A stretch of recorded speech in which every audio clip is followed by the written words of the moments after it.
प्यारे विद्यार्थियों, आप सभी को मेरा नमस्कार। मैं डॉक्टर नेमीचंद कुमावत, सहायक आचार्य हिंदी विषय, राजकीय महाविद्यालय की आपके इस बीए प्रथम वर्ष विषय हिंदी साहित्य के द्वितीय प्रश्न पत्र की आज के इस ऑनलाइन कक्षा में मैं आप सभी का हार्दिक अभिनंदन और स्वागत करता हूं। प्यारे विद्यार्थियों, महर्षि दयानंद सरस्वती विश्वविद्यालय के द्वारा आपका जो पाठ्यक्रम निर्धारित किया गया है हिंदी साहित्य के इस द्वितीय प्रश्न पत्र का, ये 100 अंकों का पाठ्यक्रम है, जिसमें 40 अंक भाषा विज्ञान के लिए निर्धारित है और 60 अंक हिंदी साहित्य के इतिहास के लिए निर्धारित है।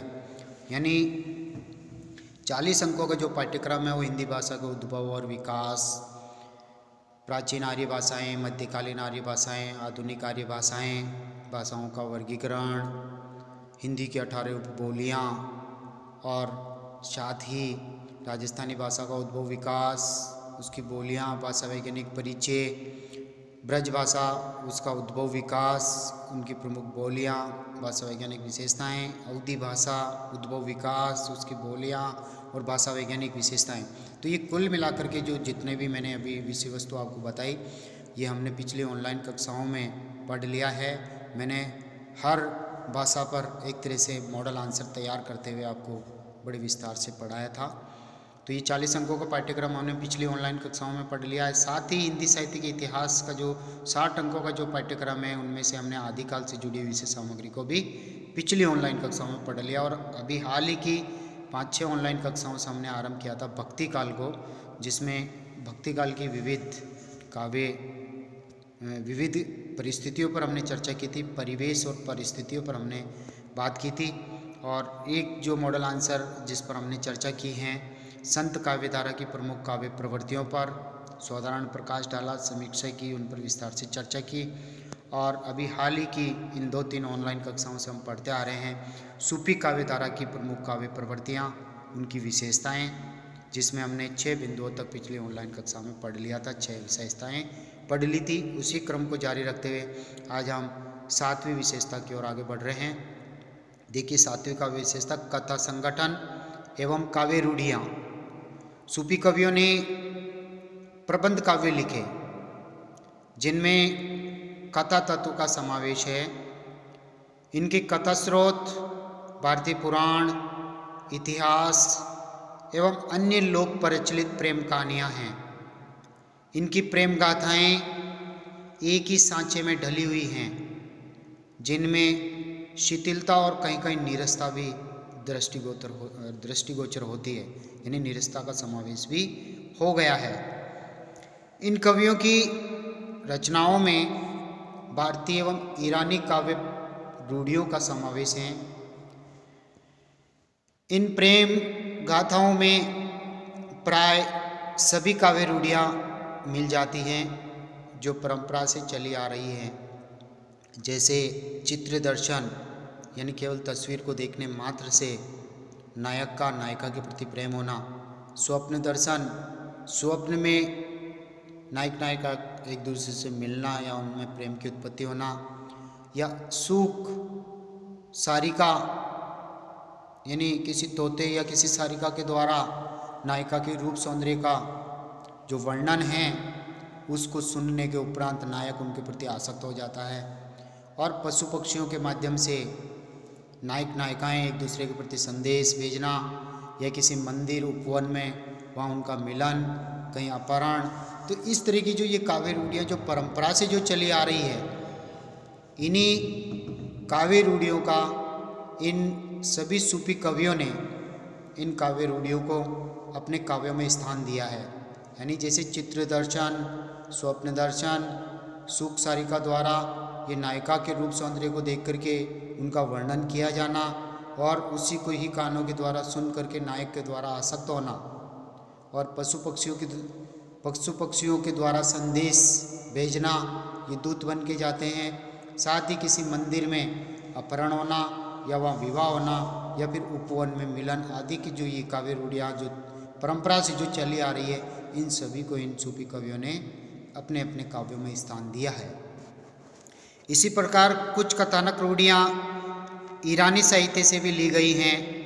जैसे प्रेम व्यापार में परियों एवं अलौकिक शक्तियों का सहयोग, प्रेमिका द्वारा प्रेमी को गिरफ्तार करवाना आदि।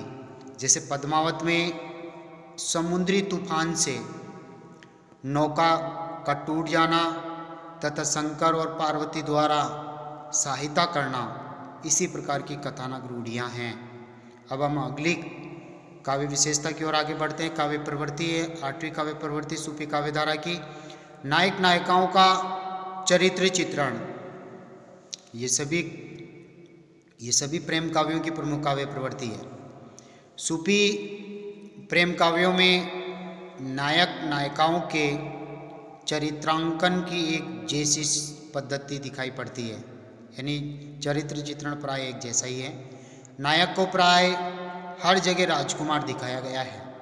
उसे सहृदय, साहसी, प्रेमी एवं पर दुख कातर आदि विशेषताओं से युक्त बताया गया है।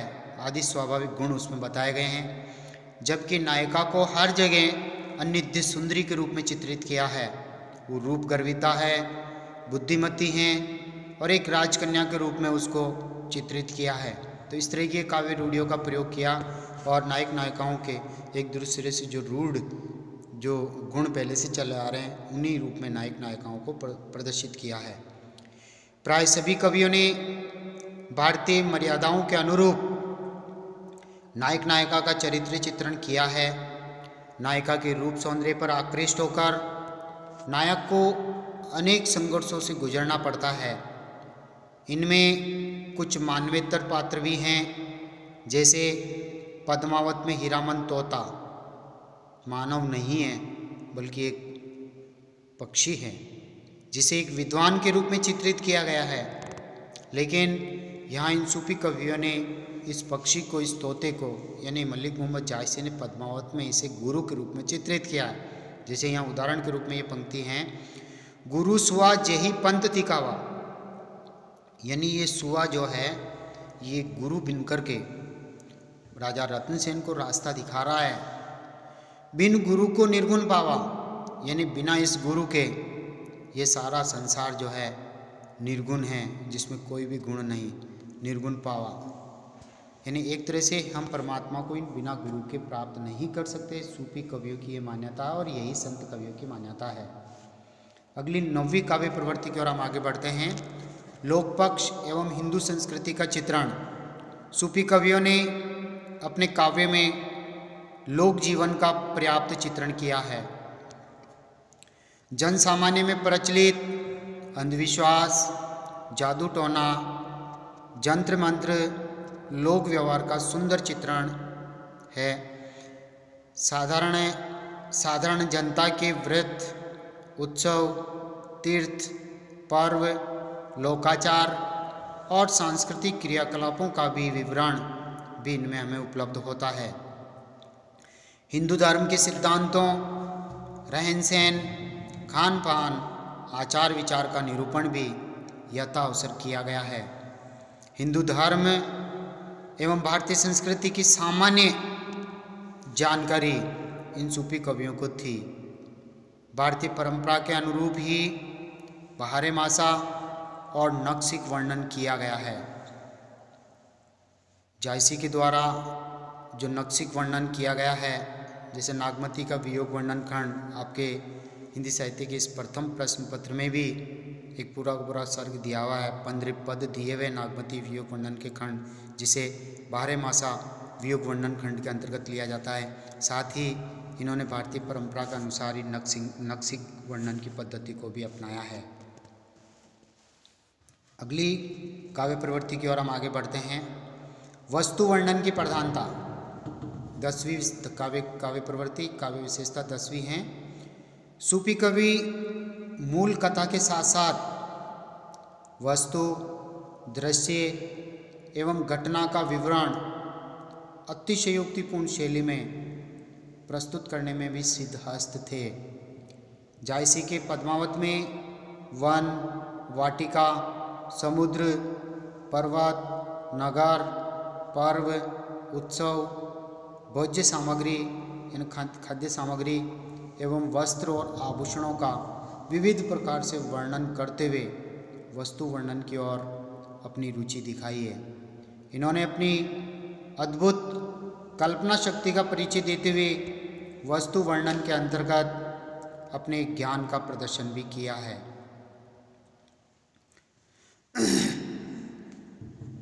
अगली काव्य प्रवृत्ति है प्रकृति चित्रण की मनोरम झांकी, यानी प्रकृति का मनोरम चित्रण इन सभी सूफी कवियों ने अपने प्रेम काव्यों में किया है।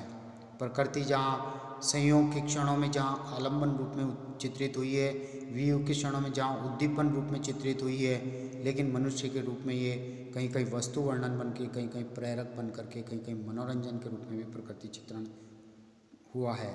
तो यहाँ देखिए प्रकृति चित्रण की मनोरम झांकियाँ इन सूफी कवियों के काव्य में। सूफी कवि प्रकृति को परमात्मा का प्रतिबिंब मानते हैं। इस दृष्टि से इन्हें प्रकृति अत्यंत प्रिय है। ये प्रकृति को परमात्मा तक पहुँचने का साधन मानते हैं। साथ ही सृष्टि के कण कण में ईश्वरीय ज्योति के दर्शन भी ये करते हैं।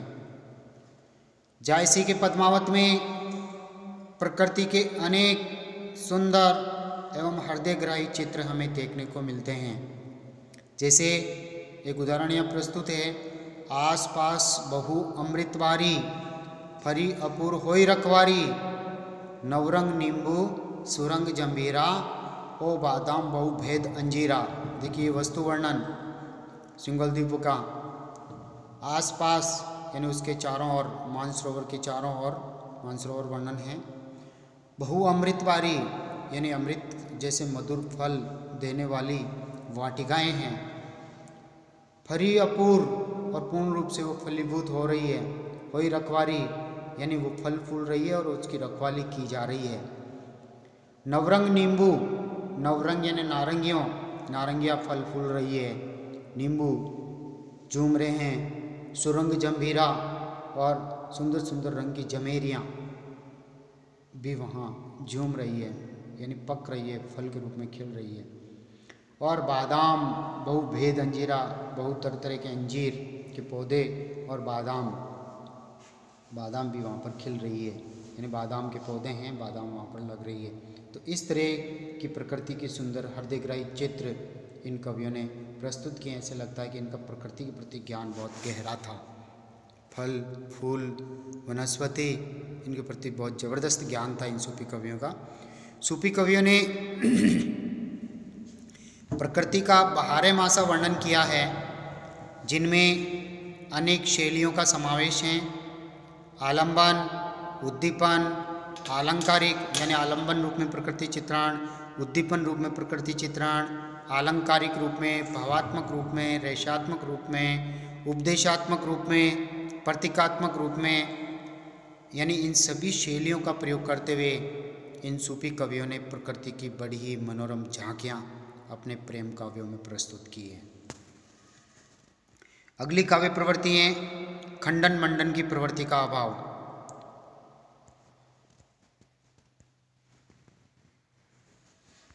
खंडन मंडन की प्रवृत्ति का अभाव, इस शीर्षक से हम अगली ऑनलाइन कक्षा को आरंभ करेंगे। आज की इस ऑनलाइन कक्षा को हम यहीं समाप्त करते हैं। प्यारे विद्यार्थियों, मैंने बार बार हर ऑनलाइन कक्षा में आपसे ये आग्रह किया है कि जो विद्यार्थी अभी तक भी व्हाट्सएप ग्रुप से नहीं जुड़ पाए हैं, वो अपने व्यक्तिगत यानी एंड्रॉयड फ़ोन के जो नंबर हैं वो हमारे व्यक्तिगत नंबर पर वो सेंड करें, ताकि हम उन्हें व्हाट्सएप ग्रुप में जोड़ सकें। आप सभी प्रथम वर्ष के विद्यार्थियों से अनुरोध हैं कि आपने जो एग्ज़ाम्स फॉर्म भरा था, एडमिशन फॉर्म भरा था, उसमें आपने फ़ोन नंबर स्वयं के न देकर के पिता, भाई, बहन दूसरों के दिए हैं, तो आप अपने फ़ोन नंबर भी आप अपडेट कराएं, और ताकि हम आपको व्हाट्सएप ग्रुप से जोड़ सकें। और व्हाट्सएप ग्रुप में इन सभी नोट्स की जो है PDF हम सेंड कर रहे हैं, ताकि आप आसानी से अपना ऑनलाइन अध्ययन कर सकते हैं। साथ ही जो YouTube चैनल पर जो वीडियोज हम अपलोड कर रहे हैं, उनमें कक्षावार विषयवार जो YouTube चैनल पर जो प्लेलिस्ट तैयार कर रखी है, उनका लिंक भी हम आपके व्हाट्सएप ग्रुप में शेयर कर रहे हैं, ताकि आप आसानी से यूट्यूब चैनल को ओपन करके अपनी ऑनलाइन पढ़ाई कर सकते हैं। एक आग्रह यहाँ पर भी आपसे हैं कि आप यूट्यूब चैनल को जब आप ओपन करते हैं और प्लेलिस्ट से अपना वीडियो ओपन करते हैं, तो आप इन वीडियोज़ को लाइक ज़रूर करें और कॉलेज के इस चैनल को आप सब्सक्राइब ज़रूर करें, क्योंकि आप सब्सक्राइब करेंगे तभी इन्हीं विषयों से संबंधित और वीडियोज आपके पास तुरंत पहुंच जाएंगे। साथ ही आप जब तक सब्सक्राइब नहीं करेंगे तब तक महाविद्यालय में आपकी ऑनलाइन उपस्थिति सुनिश्चित नहीं हो सकेगी। तो प्यारे विद्यार्थियों, आज की इस ऑनलाइन कक्षा को हम यहीं समाप्त करते हैं। आप सभी को बहुत बहुत धन्यवाद। जय हिंद, जय भारत।